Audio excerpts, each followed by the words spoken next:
Welcome to the Bearded Finisher Podcast, your one-stop show for all things finishing and coatings. Your host, Zach, and a variety of industry experts will guide you through the art of perfecting your finishing and business game.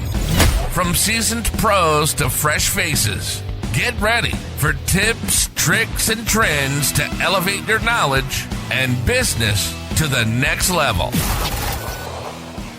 What is going on, everybody? Welcome to another episode, Bearded Finisher Podcast. Today, we've got Mr. Larry. I'm going to butcher this, Larry. Is it Lanouette? Lanouette. Lanouette. It's Lanouette. If you're French, it's Lanouette. Lanouette is an American version. Lanouette. I mean, that's how I wanted to pronounce it, but I thought, that's my first going in and pronouncing names is never right. So I hear you.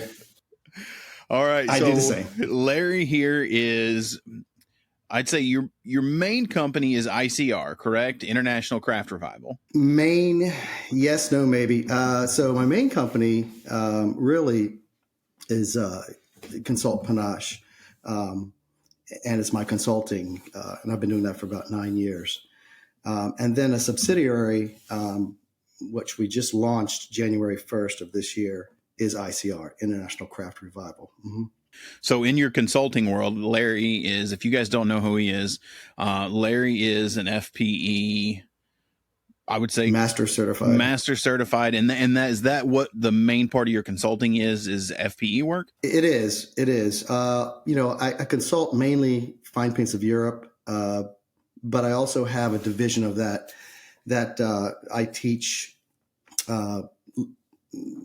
learning institutions the basics of painting 101, basically. Yeah. So is it mostly on the consulting side, is it mostly brush and roll side, or do you do fine finish spraying, specialty finishes, or is it mostly traditional?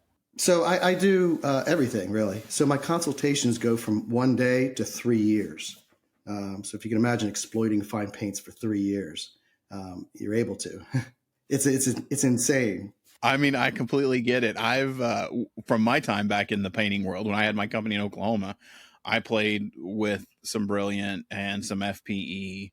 I mean, and I really liked it. I just, I don't know. I just don't have the patience for the traditional oil enamels. It's probably the best way that I can explain it. And the 1 dayers, I cover everything. And by the way, it's a really comprehensive consultation. There's so much information just in the 1 day, just to kind of get acclimated. And then if we get further into the Holland lac, which is the tough one, then it's a mandatory 2 day. Okay. So before we jump into all of that, let's just kind of kick it off with, so how old are you, Larry? So I am 57. 57, born and raised. Where were you born and raised at? Wilmington, Delaware. Okay. So Delaware the whole time. That's where you're at now. For the most part, yeah. For the most part. So that's where I'm at now. You're a lifer. And is painting something that was in the family, like your dad painted or an uncle, or is this something that you picked up throughout the years? Not at all. So in 1983, amongst a grass cutting business,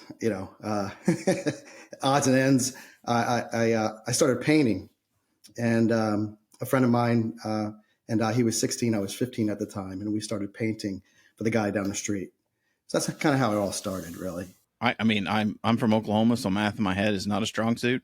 So in 83, how old were you? 83, 17, 16, 15. 15. Okay. So 15 years old, started painting, and were you like most guys, you painted the house and you were like, this sucks, and hated it right off the bat? Or did you fall in love with it in the beginning? How'd that go? I had some artistry in my blood.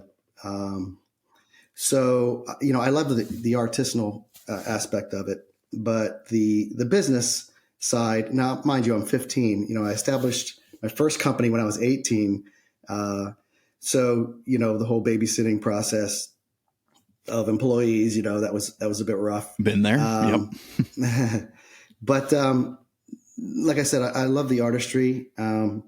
And I wanted to do something other than being a normal commodity, but I didn't know what at that point. I didn't know what. Yeah. So did you take a break from painting at all to go try something else, go to college, anything like that? It's a lot of people do. Yeah, Everyone. I did. I took I took a lot of classes at various colleges and learning institutions, mainly for business. I did go to Windy City Studios at one point in Chicago to learn decorative finishing. And this is when decorative finishing was big. And then my definitive factor of whether I was going to go do something more luxurious and something more long-standing, like the use of fine paints of Europe. So quality, right? I was in class and I looked at the person next to me, and she was in the decorative finishing class. And I looked at her work and I looked at mine and I looked at the instructors and I just thought, yeah, it's not for me. So I started to I said, yeah, I need to go into the luxury business. So, and that's kind of how it started. It's funny because you never know. You have all these grandiose ideas, but it just doesn't work out that way. Sometimes, a lot of times, it's for the better. Yeah, I mean, it goes a lot to, when you're an entrepreneur. I mean, sounds like you are doing everything, making money. The path to business ownership, or even when you're in a business, you have, you can have it laid out to the T, but there's no straight path to success. I mean, you'll take lefts, you'll make U-turns and go back and start over until you find, what works for you. I mean, everyone can have a business. I've got a good family friend that started a business and, wanted to do business in oil and gas, and they wanted to sell commodities. And I don't know, through like struggling in like 5 years, somehow somebody asked them to broker some pipe and they needed some pipe, and they're like, oh, well, I know a guy who's got pipe. So he helped him get some pipe. And then another guy called him. And instead of being a commodities broker, he's now like a pipe broker. And they just got acquired by this company for, I don't know how many tens to hundreds of millions of dollars. Right. I mean, you just never know what it's going to take. Exactly. I mean, you go down one path and what happens. You just kind of go with the flow. That's the best part about entrepreneurship, is you got to just kind of run with it. That's it. When you left Windy City and decided, all right, let's get into luxury finishes, what year are we talking there? Okay. So, backstory to that. I started painting, full time. It was my livelihood at that point. And I decided to go into the military. So I was in the Gulf War and I was overseas in Europe.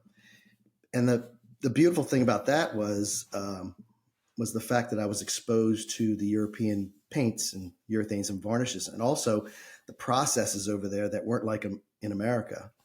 So I painted over there, at first painted my landlord's home and, old farmhouse and things like that. And I knew it was really different. I came back to the States. So this is beyond my elevator little speech here. This is like the real deal. So then what I did was I came back to Delaware and, 5 children, married, 5 children. And I had to resume the whole painting process. And I did that, and I end up obtaining a job from a prominent person down here in Delaware. And she wanted me to paint her house she called it Brownsville, Vermont. But it was Brownsville, Vermont, which is located near Woodstock, Vermont. And wow, I was just like, this is crazy. I spent an extra day up there just kind of interviewing painters coming through the door. I thought, well, this is amazing that they sell this product here. And so I took it back to my shop. Now, mind you, this is for the most part, internet, social media, the whole 9 yards. So I took it back to my shop for one whole year, and I had log books, I had clotheslines, everything pinned up, temperatures this, I mixed this with this. This is the ratio. And I really played with it for a year before I brought it out. And then when I brought it out, I started using it. And Fine Paints gave me, I think it was John Leahy Jr. He called and he said, "Hey, Larry, I got this job for you. I want you to check it out." It was in New York. And it was to paint the Mandarin Oriental penthouse in New York.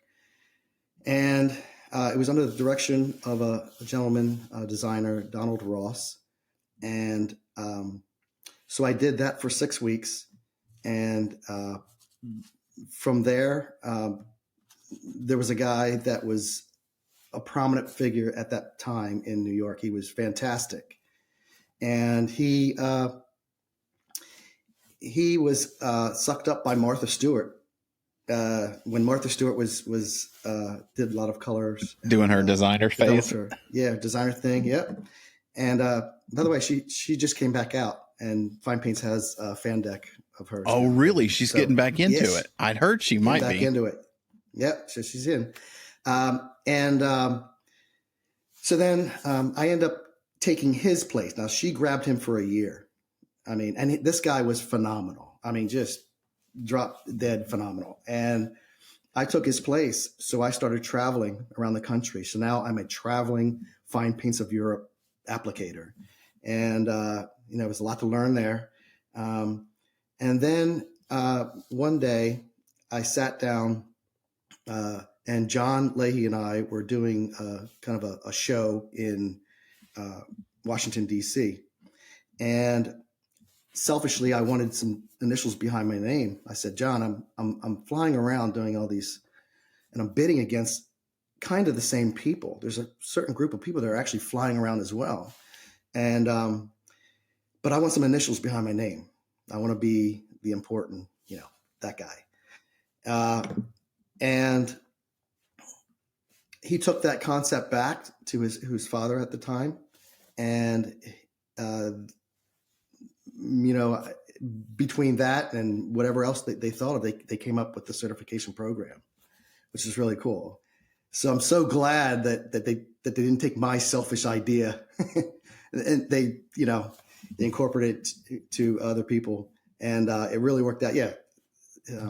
So between John Leahy Jr. and his father, they were, the brainstorms behind all of this. Incredible. And it just kept growing and growing and growing. I've had some great people that I've consulted. So what I do is in my consultations, I take what I've learned through the years, good and bad, ugly, and I also regurgitate a lot of things a lot of processes that the other people have used and were fantastic at. I've consulted a lot of people in over 9 years. I can imagine. I mean, yeah, when you get into that, and I've talked to Chade and Robert and some of those guys that are in that fine finishing world. And it's like, once you get into that, the level of fine finishing, it is a very tight, small community.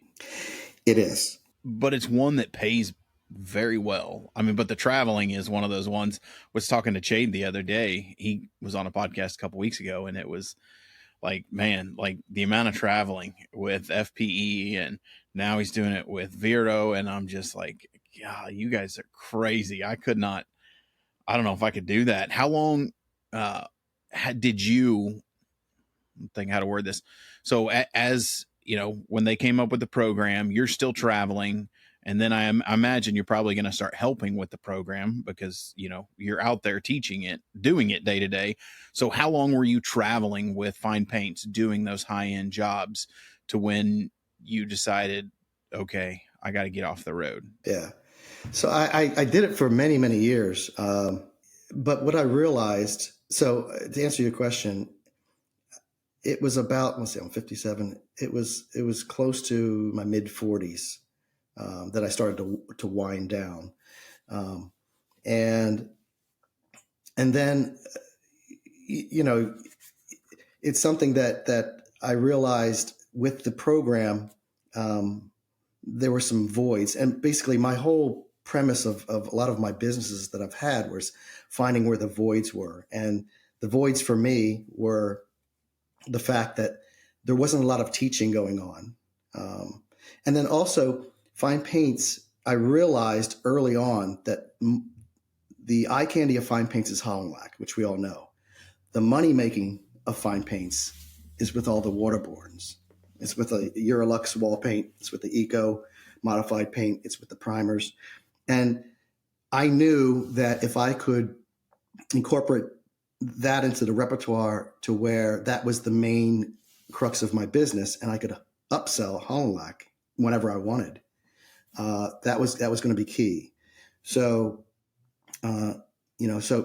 And, the other thing with that is, there are a lot of things. I mean, take the synthetic roofing material that you see on a lot of job sites today. It's the gray stuff that's, it's hard to rip. Very, very strong stuff. That actually started with Adam Fox. So Adam Fox, back and forth from Delaware to Texas. That was close to 3 years. And the guy's like crazy talented to the nth degree. And we were just trying to come up with ideas to curtail some of the dust. And he came up with this synthetic roofing material. And I'm like, what? But, it's just things like that just built upon. And then the other part to that is, I'm from the old school where, the job that you're on is your next referral. I mean, that's all there is to it, So it wasn't about building my brand with pictures or, with hype. And, now I'm in a world where that's prevalent. I mean, you grab a picture, you do whatever, right? It is the way, I mean, and good, bad, whatever it is. There's good to it. There's good and there's bad to it, but it is, our world has become so visual and digital. People are afraid to talk to each other face to face now, that it does make it hard for some of the old school guys that don't learn to adapt. I mean, you can disappear real fast. Yeah. So that if I was consulting someone who's been around for a while, it was a different consultation than somebody who was younger. So I had to really, customize that consultation that way. But don't get me wrong. I mean, it's really about getting back to your passion and your love, because I've met a lot of people along this journey, and there are a lot of people that are fantastic business people, and painters, and I'm not saying everyone. This is not a blanket statement, but then I also come across the people that are really good, but they really hate their job. I mean, they hate it. They hate it. They loathe it. They loathe it because that passion is gone, and it's about chasing the dollar, right? So, at some point we want to make money, hands down, even from the beginning. But right. So then why aren't you a banker? Why aren't you a stock guy, or why aren't you, whatever? You chose painting. So there is some type of artistic flair that a lot of people have, but it's been long gone since they've used it. So what I do is I kind of rekindle that flair. So it's not just sequential processes that I'm selling. I sell all-inclusive relove for It's almost, what I don't you're want doing. to call it a re-education because that sounds horrible, but You'd be surprised. It is kind of a re-education / you're, let's see, I mean, what I would, and correct me if I'm wrong, but you are reminding them Yes, the great reason why they got into this business, reigniting that passion for the industry. I do some coaching as well and some consulting, but mine's more along the, I coach guys on how to turn their painting company into a business. and not so much of the let's go out and do stuff, because I'm assuming you know how to paint, but let's implement some SOPs. Let's type up some SOPs. Let's, like, what do your numbers look like? How much did you make on the last job?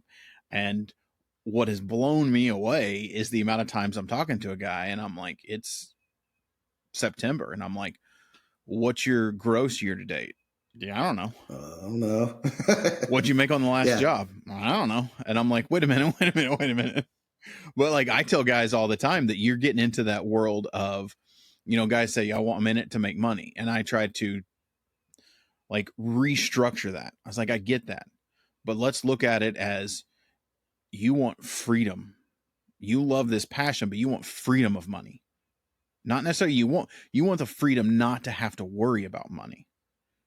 Use your passion to get to that. Don't just say you want money, because you can do a million things to get money.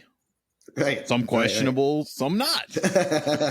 But, I mean, there's a book that I really like, and that's what they talk about is freedom of money and freedom of time. And that's where you want to reignite these guys' passion, is if you get the freedom of money, then you don't have to worry about it. Then you become with the freedom of time, and then you get to take the jobs that you want, not the jobs that you have to.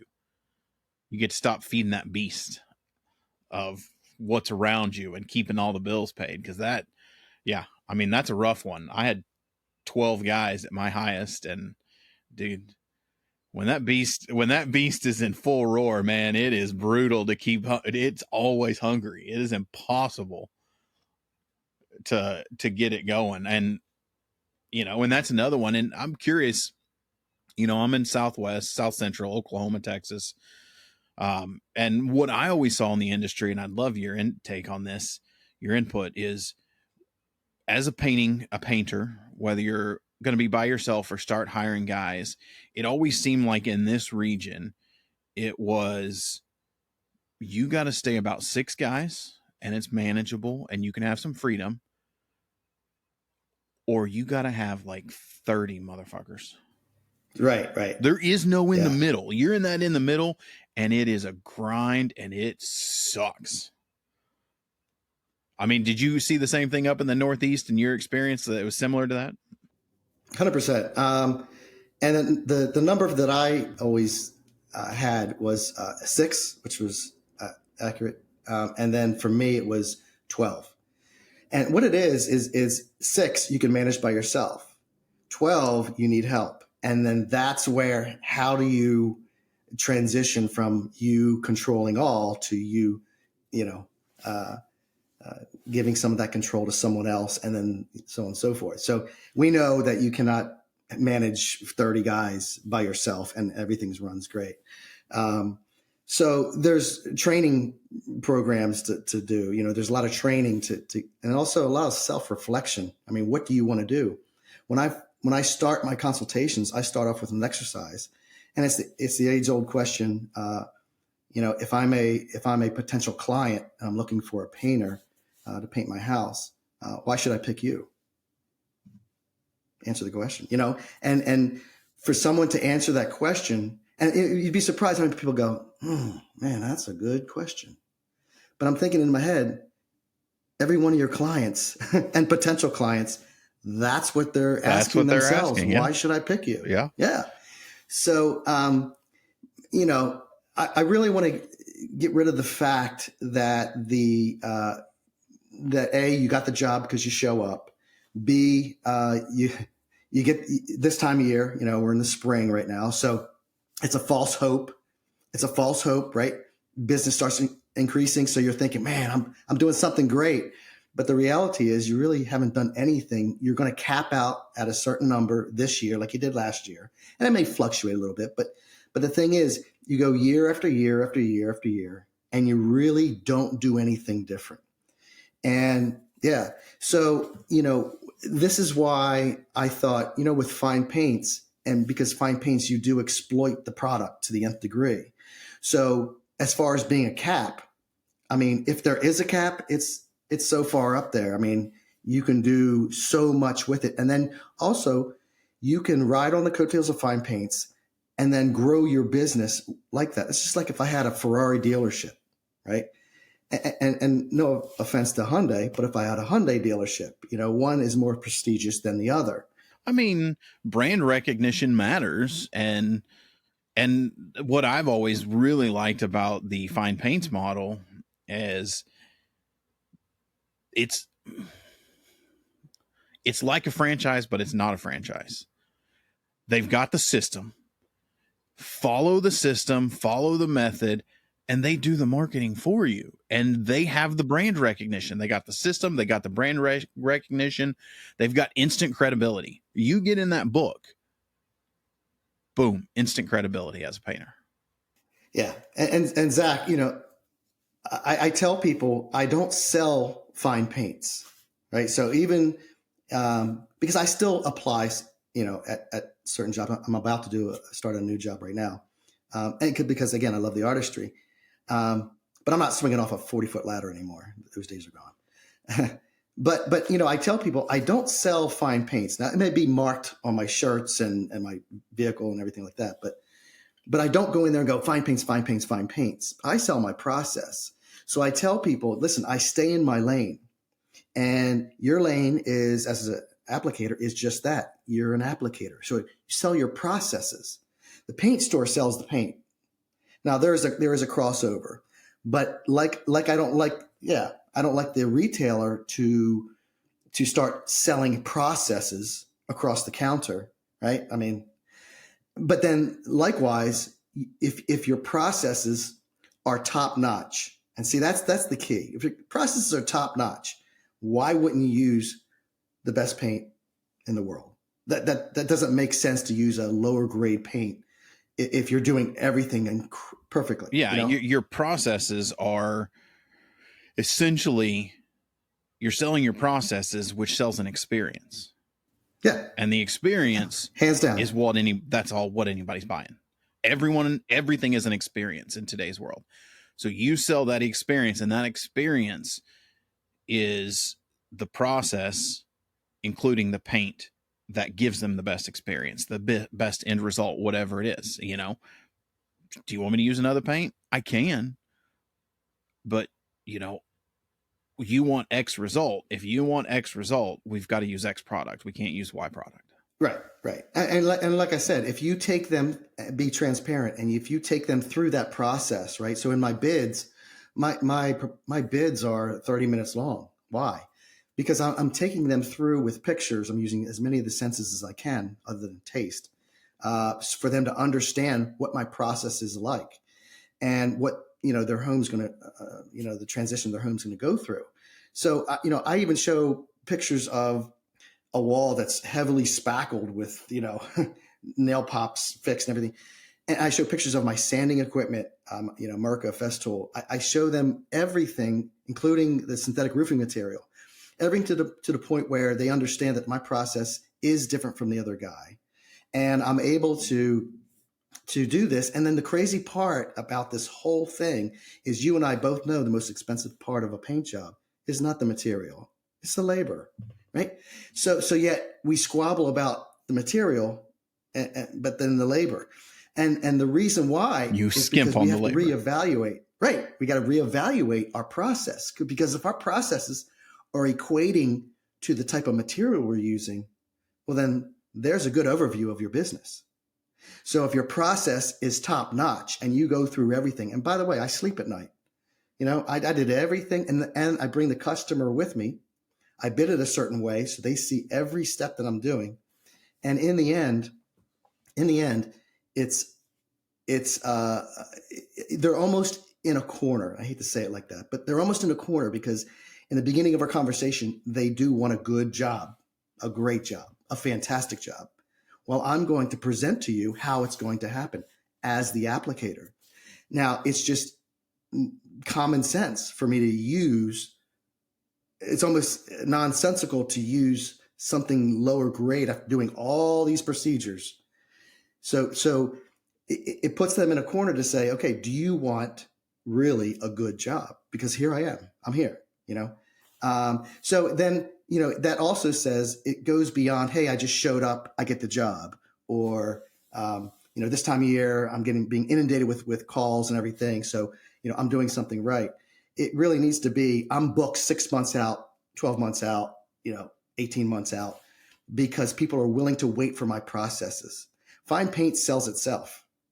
Fine paint sells itself. I mean, if I do even the walls, ceiling trim without hollow lock, and I use eco on the trim and doors, it sells itself. My processes sell itself, and then also the paint sells itself. So stay in my lane, and that's what I do. That's the crux of my consultation. It's just, how do you do it? Yeah. I mean, it's interesting because I was taught by, my mentor was my father-in-law. He's 73 this year. Spent his entire life. I mean, he's entrepreneur, started businesses, but painting has been really at the core of it. He painted in Colorado, painted 4 guys. So he painted by himself at night, long story, 34-year business in Oklahoma. And he taught me a lot. And he taught me some of the key things that I still teach today to guys, where it's just like, and people give me crap about it. Well, it is what it is, but there's a couple of things I'm a firm believer in. It doesn't really matter the size of the house. If you don't ever, in my opinion, need more than 2 guys in a house. Like, someone's going to hide, someone's not going to work. You're wasting labor. Like, you're not going to get it. You can put 4 guys in a house and you can put 2 guys in a house, and you're not going to get it done twice as fast. It's just not going to happen. I've never seen it happen in my 15 years. And then the other one was when I did estimates, and it sounds like you might be similar, and I'd love your input, is I'm the guy that when you're doing an estimate, I mean, I'll walk through, same thing. It's going to take me 30 minutes to walk through the estimate, but I mean, I detail every single process. We're going to cover the floors with X. We're going to use this tape on the wood. Then we're going to use this flooring paper. Then we're going to wipe down all the case and base and the woodwork with X. We're going to clean the walls with Y. Then we're going to do a scuff sand with this grit. Then we're going to fill imperfections. I mean, just every single thing, building that process. And I'm a firm believer that it justifies that rate that you put over here. Yes. And there's a value. There's a value. And I always did, my rate is, we'll call it $75 an hour per man hour. Here's how many hours I think this project is going to take. 200, 300, 1,000, doesn't matter. But when you walk through this whole list with the customer of what it's going to take, and then they're like, that's a lot of work. Well, that seems about right. If you got 2 guys in a house and it's going to take 3 months, 6 months to do this job, and then list materials out separate, but always give the customer to go option time and material. I don't care. My rate's $75 a man hour. You're going to take a risk. I'm going to take a risk, but I get there's still a lot of guys out there that I'm trying to convince, a lot of guys that if you will go this route, you will be 6 to 8 weeks out year round. It won't matter because you're selling a premium service. No one else is doing it because it's paint your house, $10,000. Price includes paint. Well, yeah. What is that? What the hell does that include? Yeah. And, as a contractor, you're already in the negative. I like to say the customer's here because of Google. Customers here because they've painted previously before. They're here because maybe their parent has painted, their uncle has painted. And so you show up and you're here. If you're lucky, you may be here. The thing is, you need to be here. And why? Because you're the professional, not them. Okay. So here's the thing. So I take part of what you just said, and this is really key. I'm glad you hit on that. So it all starts from the beginning of the bid. So when I bid one man day, one day, and I go through of who does what, and I go through each day what one person can do. And I take that list, that itinerary that I'm actually creating, and then if it's two people in the job, I'll go ahead and sanction off, what 2 people will do in that section. So when I get that number, I know I charge per man day. I know what I'm charging, and not only did that, I create a real clear understanding of how much profit I'm going to make on Friday, or whatever day it lands on. Now I created a clear itinerary, not just for my applicators, but for my client. So my client, I post my itinerary on the job site. Yes, we're right there. My client sees Tuesday we're doing this, Wednesday we're doing this. And the beauty of that is my guys, they follow exactly what needs to be done. If you're done on 2:30 Tuesday and it looks fantastic, don't go into Friday or Wednesday, because by Friday, I want to make sure you're rested. I want to make sure you're good to go. So I want you to go home at 2:30 and then show up again the next, and we're going to do Fridays or Wednesday's work the following day. And that to me is transparency. Agreed. It's transparency So all true. the way around. I have nothing to hide. And I think a lot of this chasing the dollar thing is because we've taken the process and we've adopted some things that we kind of want to put on the back burner, or kind of we shelter from the public. And 2 coats, we just put 1 coat, get away with it. So the reality is, why do that? If you're bidding it in a way that there's an itinerary, the client sees it, the client follows. Now, what does that build? Trust. And once I build trust, I'm able to go in and talk about other projects, because that's really what it's about. It's my trust of that client that they're going to pay me. And then B, the client trusts me. The other thing with that is, since I've adopted that process, no blue tape at the end. 0. I haven't had blue tape at the end on a project in decades. Okay. Because the client went on this whole ride with me. They saw I did everything possible. And the other part to that is, for me, telling people, listen, I don't know where you're going to put a lamp in 6 months when I leave. And if it's against the wall, I want that wall to look beautiful, when I leave. So, it really just comes down to, do people want a good job? Stay in your lane. Are you willing to execute a process that's like no one else? And if you are you willing to be transparent about it? So now your applicators aren't time managers, right? They're just doing that day, the process. Follow the process. And what's beautiful about that with fine paints is, I'm not worried about, hey, I wonder if this color is going to cover, with the primers being able to be tinted to any color, almost any color in the world. It's a no-brainer. So for me, fine paints or any custom painting or any luxury painting or any painting in general is about taking down the substrate, building it back up with primers, Swedish putties, brushing putties, high build primers, and then top coating it with your final coat, your protective coat. That's just pretty. That's the basis. Yeah, that's the basis of painting. So if you're able to bid it in that way, where you do have an itinerary formulated, that's half the battle, because the rest is just following it. You collect your money on Friday. We're done. They're happy. Let's move on to another project in the house. Yep. I mean, the key word that you said that I also preach is put transparency back into painting. You got to be transparent. And if you're transparent with your customers, same thing. I had that estimate that they got. I had a version that was just like, the itinerary got taped to where, and as the guys go through, same thing. They're check marking when they got it done. Homeowner comes home at night. Oh man, they got a lot done. There's no questions. What'd your guys do today? They don't exist.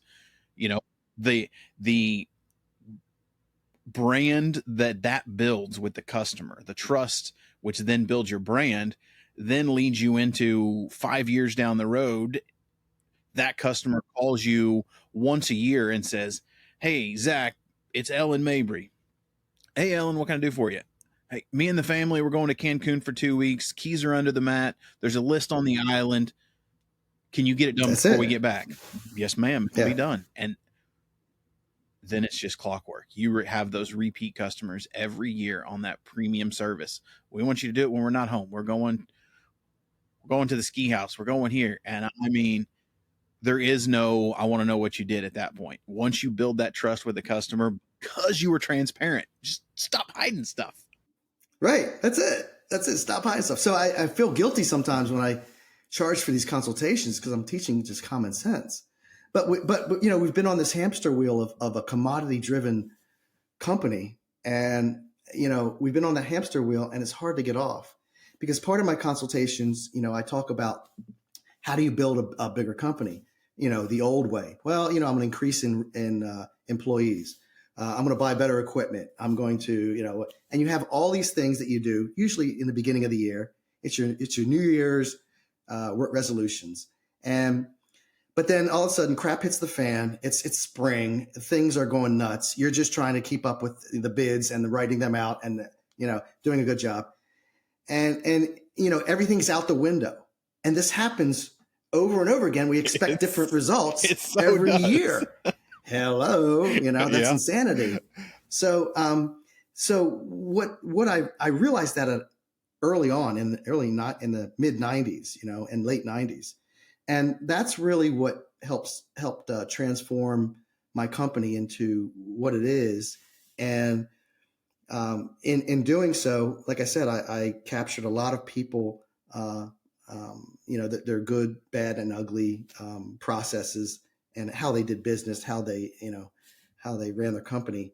And I'm able to regurgitate of the things I can say, so it's been great. What's the, I just thought of this. What's probably been your best, I want to go worst because those are always fun, but let's go best trait that you've seen while you're consulting, or the best practice that you've seen consulting, where you're like, just a little tip for the guys out there in the community saying, saw X customer doing this as a painting company and went, holy crap, I've got to integrate that into my system, because, something that you wouldn't have thought of without seeing it out there. Is anything that rings a bell? Yeah. Early on, I realized when you have a group of applicators, it was hard to manage, right? Because you had to decipher who's going to do what, and kind of, hey, you go over here, you finished here, you go over here. It was a nightmare. And there was a company, a well-known company, that they operated out of pods.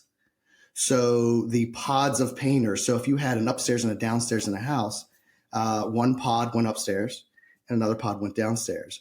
They were responsible for each location. They did not go and borrow each other's equipment or anything. They literally ran as separate companies within their company. That is actually a really good idea. Dude, it was so awesome when I saw that. And I thought, wow,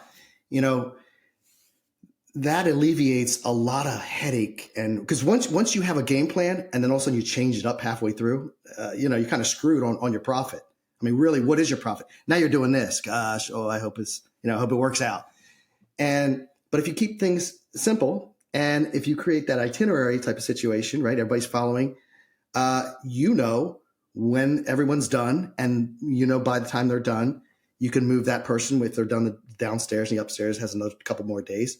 And everybody stays and sticks with the plan. So it was categorizing people. And then the pods, they stayed together. So if you had a 2-person, 3-person pod, they stayed together, and the synergy. Yeah. They worked together. They worked off each other. They hold each other accountable. They have the chemistry. I used to like that method. Well, all my crews were 2 guys, and I had the crew leader, but I would always empower the crew leader. Like if something happened and they're like, you got to find your helper, or you're doing this job by yourself. Like, you need to find someone that works with you. So go find your helper. Here's your pay range. You can pay him. It's on you if he sucks. Yeah. Gives them a little responsibility, but it also lets them find someone. You're not just saying, here, work with this guy. Yeah. There's been a lot of things along the way. I remember trying to obtain as much business knowledge as I could. And in lieu of my last payment, sometimes if I was working for someone who owned some big conglomerate, some company, CEO, type of situation, in lieu of the last payment, I would want an hour of their time.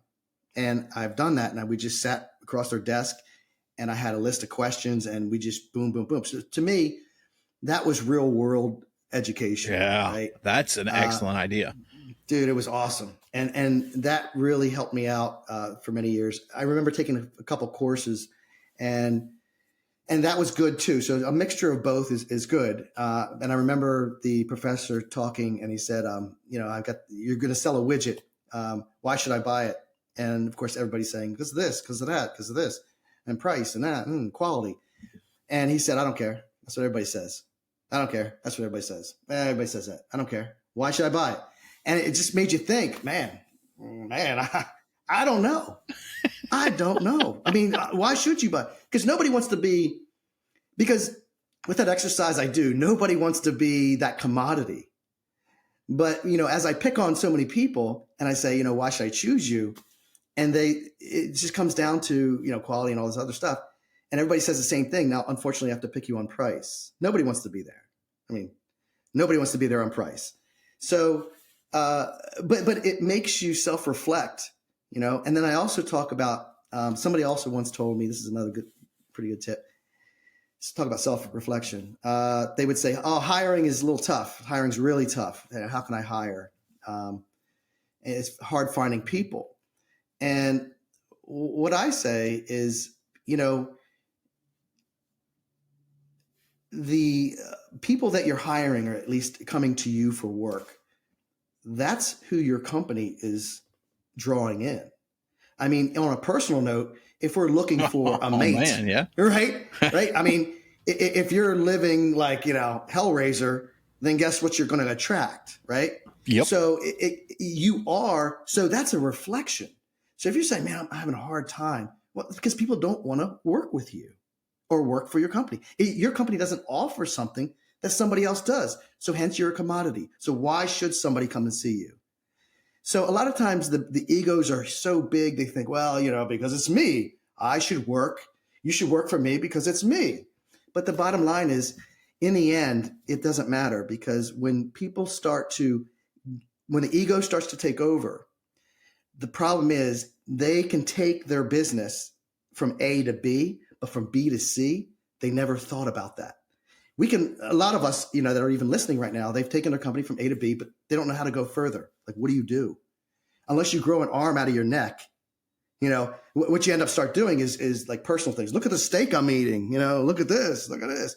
But in the end, it's about your company and how can you build your company. So if you don't make it about you and you make it about your processes and what you do, it's a home run. And it's a home run continual. Yeah, it just grows forever. You quit, and my favorite saying is, my goal is to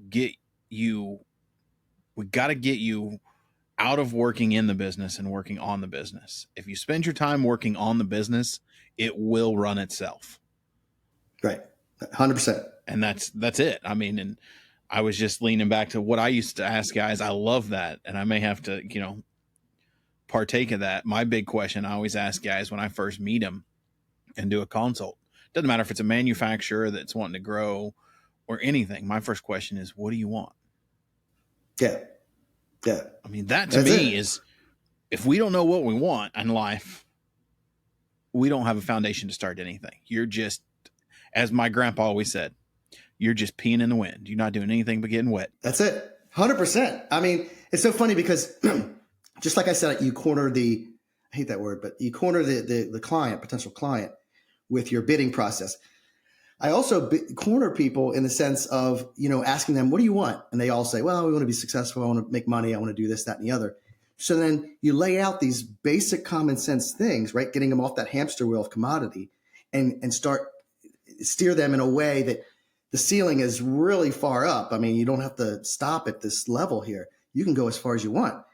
And what it does though, yeah, well, maybe, that sounds good, but, and I'm just like, do you want what you just said or not? I mean, I'm not saying I'm the only way by far, but if you just relish in what you've been doing and your ego is just so big, your ego does not pay the phone bill.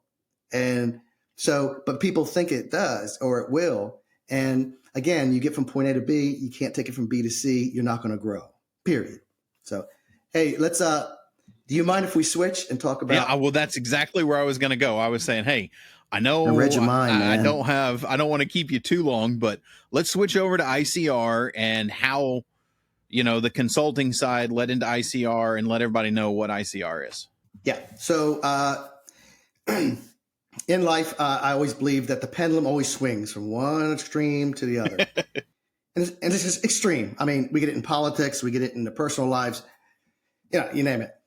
So when it swings, though, there's a bunch of people over here missing out on things, right? And through the years, I've used so many different brushes, and I realized that even some of the major manufacturers, they were not really, they were more general brushes, and they were using things like ox hair, ear hair, all kinds of stuff to make their brushes a little more usable for the heavily pigmented paints. And this goes for not just Holland Black, it goes for all the heavily pigmented paints. So it's been a couple years, and we've put together, my colleague and I, Rob Stafford, we put together this line of brushes. They're made in Europe, and they're made with a virgin polyester. And the difference between a virgin polyester in America and one in Europe is this polyester. Let me start with America. American polyester is dipped in a chemical. It's very, and it becomes very rigid, and it's very porous. So it's not a really high quality bristle. This bristle is virgin polyester, which means if it's mechanically softened. Okay, so if you were to comb your beard, 100. If you comb your beard 100 times a day, it becomes very soft, right? Same process. It's extruded to the point where it takes the stiffness out, and it becomes very, very smooth. This is almost like a woman's makeup brush. That's how soft it is. The other beautiful thing about this brush is the fact that we're able to paint with it, and especially even if you're using Holland Black or Eco, and you start to obtain a curtain or a drip, you're able to go back and badger the drip out much longer than with any other conventional brush. It's that soft because of the softness of the bristles. Softness of the bristles and the cut of the bristles. So these particular brushes were made for Americans. In fact, in Europe, because of the cut, it would be hard to sell in Europe. It's kind of crazy. Because of the cut of the bristles and the shape of it? Because of the cut of the bristles. Mm-hmm. Weird. It's okay, crazy. That is crazy. Very weird. Yeah. I remember when I took my first silver squirrel paintbrush over to Europe, and I needed another paintbrush, and I took it into the paint store, and they were like, "What is this?" This was in England. "This is crazy. What is this, a dust brush?" They were laughing. But, it's just a different mentality. So we came out with the Champagne series in various sizes. Again, great for a gloss, produces an incredible finish. Plus, you're able to, again, badger the brush stroke to create an incredible craftsman type of look. So it minimizes that heavy brush stroke. It takes it all the way down to almost a sprayed finish. Because they are kind of a European look and a European cut, I had to create the old American style, right? Angle, 2.5 inch angle, 1.5 inch angle, same bristle. It's just, Americans are used to this type of style. So I'm gonna hit you on that one real quick. So on that European style, I got your website up right here, so I'm looking at it on the side here. That oval, more of the oval, it's kind of fatter in the middle.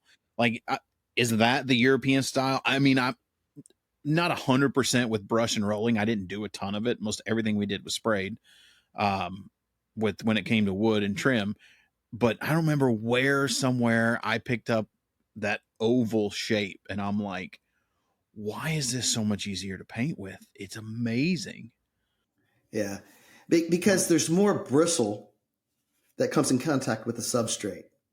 So if the bristle's soft, then you get extra,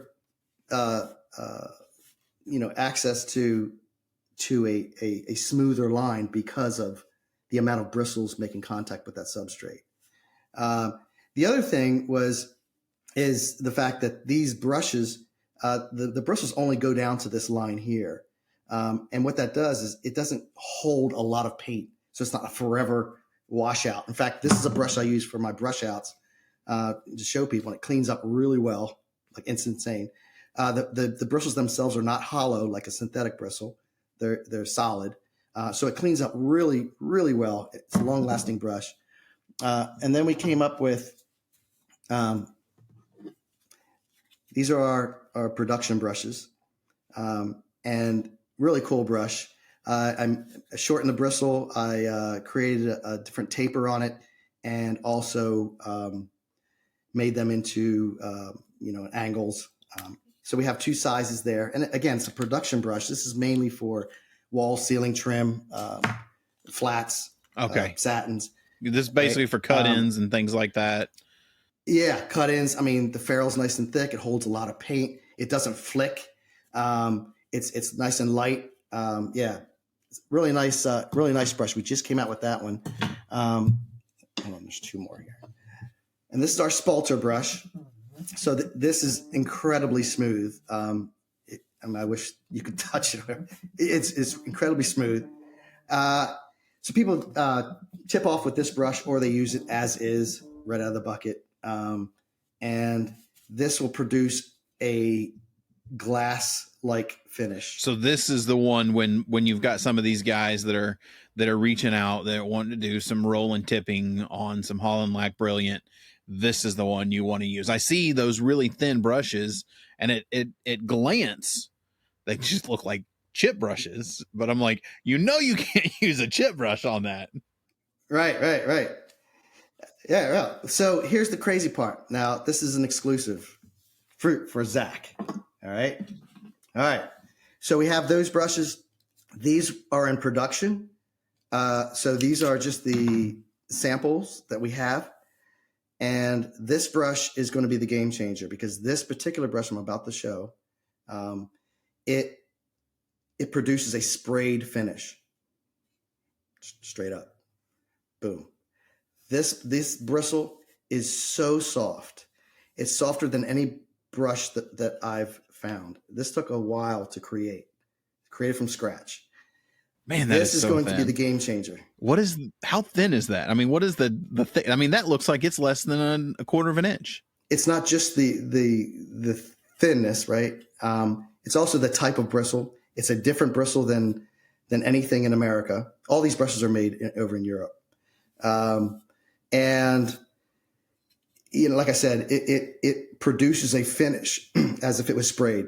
So this is the go-to brush for, if you don't want to break out the sprayer and do all that, you'd want to back brush with something like this, or even just use the brush as is. So you can use it as is instead of, if you don't want to tip and roll or roll and tip, you can just use that brush. Are you going to be 100%. Are you going to be doing that in various sizes? So if someone's doing some 4-inch case and base, they can get a 4-incher. Yes. Yeah. So right now we have two sizes, but we're going to have a smaller 50 millimeter, and then we're going to go up. This is 100 millimeter. We're going to go up to 150, 200. But we found over approximately 5 inches, it becomes a little cumbersome. It's a big, thin brush. Yeah.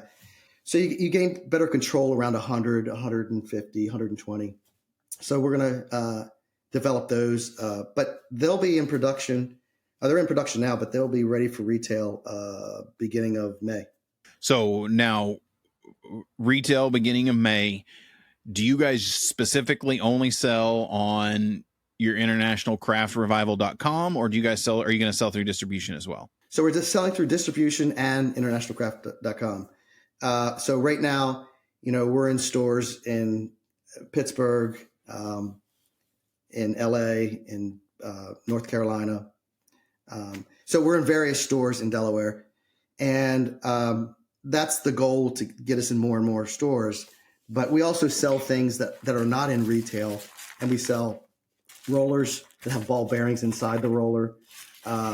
Incredibly, it's insane. Oh man! Which come with the roller cage. Yeah, so it actually rolls correctly. Unbelievable, and super, super absorbent. We only sell those on internationalcraft.com. Hats off to Chade, because he loves them. He keeps buying them. Fantastic, durable roller. So, and then ancillary things. We sell Nella this is something I've actually used, but Nella blades and Hawks. But we sell those things. But the brushes, we're looking to really sell them in stores. So when I do these consultations, retail consultations, I give the retailer the option to be able to buy my brushes beforehand. So when I'm doing a hands-on presentation, people say, "Where can I buy these brushes?" I say, "You can buy them right here from the retailer." So that's how we're kind of that's how you're building into the distribution model.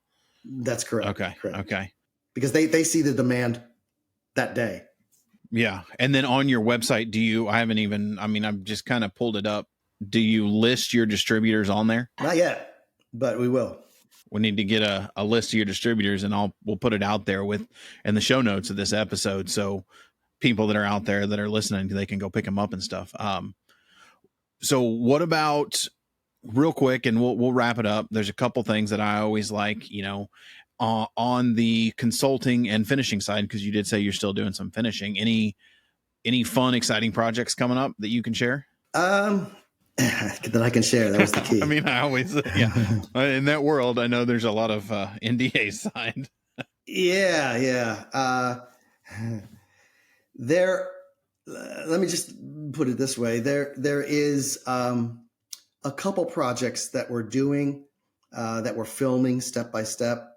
And let me just leave it there. Well, let me ask you this. Really cool stuff. With that being involved, and you do the consulting and helping people, do you have, and if you do, I'm going to follow up in an email, a YouTube that people can go to where you have some like content out there where people can learn about what you do, learn about the consulting a little bit, and maybe reach out if they need some help? Well, if you go on to consultpanache.com, that's going to give you a real detailed explanation of what I do.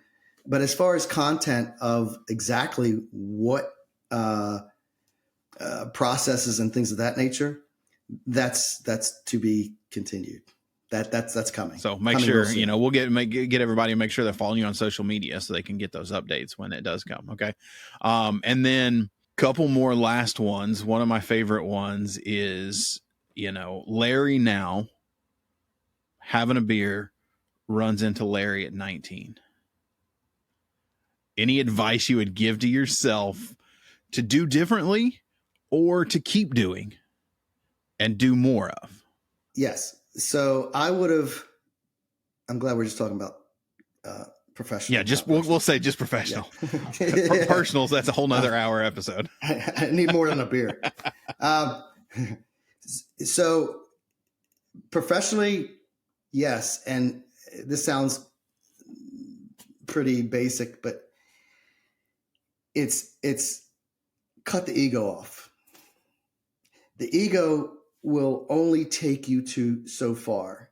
And what happens is when the ego gets too big, you think it's kind of like what was it? The show with the singers and everybody sounds crappy. American Idol. Oh yeah. Yeah. Okay. And it's that whole mindset that, hey, I can sing. My friends even said I can sing, but the reality they couldn't. And I mean, that transcends through your personal life. It transcends through your company. So I wish that I did not have that whole ego-driven company, because that was many years of my life that I realized, wow, where would I be if I wasn't feeding my ego? You just got in your own way. Dude, that was crazy. And then once I stopped, in fact, this interview right now, many people have tried to get me on a podcast or just a video and just, hey, talk about this, put up some YouTube stuff. And I thought about that, and I really had to mature. I had to mature to the point where it's not about my ego. Who am I, right? It's about helping others and doing, and that's what it's always been about from the beginning. It's just sometimes my ego got in the way, and it just became, and I realized, I got from point A to B, right, with my ego, and my ego thought I was going to C or D or E, but I really wasn't.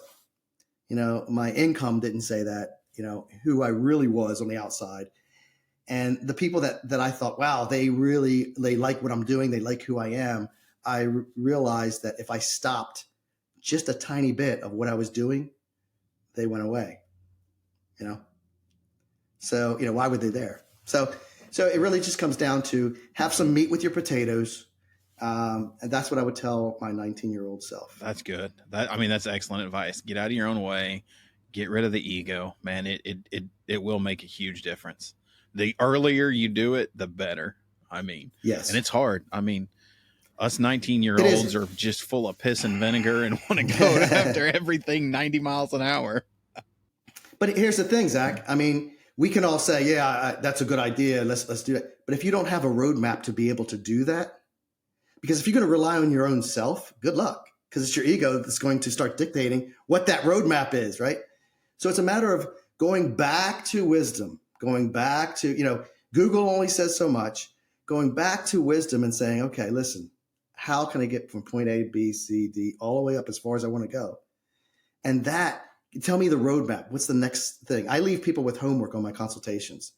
And once you do the homework and everything looks solid, let's move on if you want to. If you don't, that's fine. But, let's move on. So having that roadmap is key. I like it. And then finally, just let this is more of a fun one. Let's, I always want my community and listeners to get to know the guest. What's Larry away from finishing? What's a passion? What's something that might surprise us about you? That's a good one. A lot of our lives are paint, and my wife and I get caught in this. A lot of your self-worth is wrapped up into your business identity. So like getting people outside that box, like what are you outside of business? Like, let's explore that a little bit. Yeah. I like to look forward, and I like to not look back except for the learning process. So, for me, I enjoy my own personal growth, and I like to do things, whether it's through, my church or other learning, to become a better person, in general. That's really key. I also want to get back to the artistry of sculpture. I like to do sculpture. Oh, that's cool. Having more time and things like that. Yeah, I really liked it. So it's doing things like that. I was retired at one point when I was 48, and I didn't do anything for 2 years. Moved up to Connecticut, and then met this wonderful woman. She brought me back to Delaware, married her. And there was a lot of self-reflection. And I realized, there's more to life than what Larry thinks. I need to find out what else is out there. So always on the search for knowledge, and always on the search. I've told all my kids, I told them all, you're going to fall. And when you fall, you got to pick up your bootstraps and keep on going. You might not end up where you thought you were going to be, but you're going to end up somewhere. And you're going to learn from it. And you're going to learn from it. And that's the key to life, because a lot of people just sit down and they lay down and then that's it. There's no rocking chair in my future. It's all about just, let's have a good time, YOLO, but do it wisely. Cause I want to live, as far as I can. Yeah. YOLO means different now than it did back then. But it's just a matter of, again, growing myself, and then growing others and bringing them into that kind of fold, to where you see growth in them, whether it's your children or family members or friends or whatever. That's an awesome outlook. That's something to really strive for. That's awesome. That's awesome. Well, Larry, man, I appreciate you coming on the show. This was a ton of fun. Learned a lot. I feel like we could go for another hour, but I don't want to take up much more of your time. But man, again, thank you for coming on. I greatly appreciate it. Thank you. For all you guys out there, make sure you're following us, like us, make sure you stay up to date. Every Monday, new episode coming out, and we will see you next week. And that's a wrap on this episode of the Bearded Finisher Podcast. We thank everyone for joining. Keep hustling, keep learning, and never settle for anything less than your best. Remember, the path to perfection is a journey, not a destination. Until next time.